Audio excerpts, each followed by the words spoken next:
ಪುತ್ತೂರಿನ ಇತಿಹಾಸ ಪ್ರಸಿದ್ಧ ಶ್ರೀ ಲಕ್ಷ್ಮೀದೇವಿ ಬೆಟ್ಟ.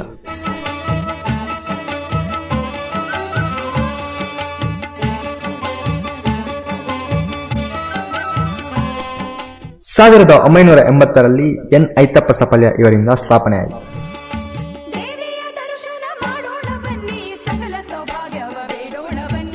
ಶ್ರೀ ಐತಪ್ಪ ಸಪಲ್ಯ ಇವರ ಮನೆಗೆ ಬಂದ ಓರ್ವ ಸನ್ಯಾಸಿಗೆ ದಾನವನ್ನು ಮಾಡಿದಾಗ ದೇವಿ ಇವರಿಗೆ ಒಲಿದಳು.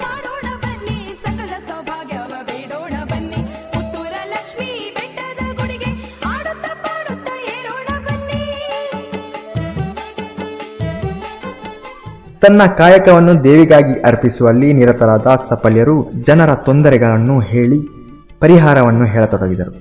ಈ ದೇವಸ್ಥಾನದ ವಿಶೇಷತೆ ಏನೆಂದರೆ ಮೀನ ಸಂಕ್ರಮಣದಂದು ಸೂರ್ಯರಶ್ಮಿಗಳ ಚಮತ್ಕಾರ ಕಾಣಸಿಗುವುದು.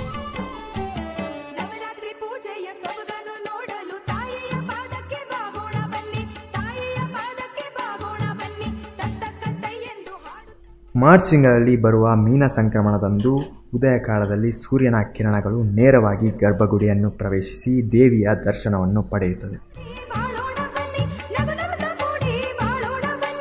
ಸತತ 3 ವರ್ಷಗಳಿಂದ ಈ ರೀತಿ ನಡೆಯುತ್ತಿದ್ದು, ಉಳಿದ ಯಾವುದೇ ದಿನಗಳಲ್ಲಿ ಸೂರ್ಯನ ಕಿರಣಗಳು ಗರ್ಭಗುಡಿಯನ್ನು ಪ್ರವೇಶಿಸದೇ ಇರುವುದು ಇಲ್ಲಿನ ಮಹಿಮೆಯನ್ನು ಸೂಚಿಸುತ್ತದೆ.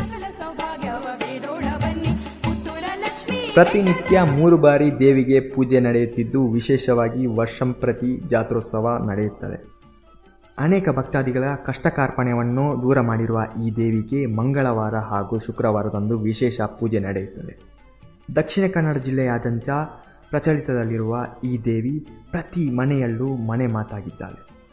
ಪ್ರತಿ ಮನೆಯನ್ನು ಬೆಳಗುವ ಸರ್ವಮಂಗಳಿಯಾಗಿದ್ದಾಳೆ.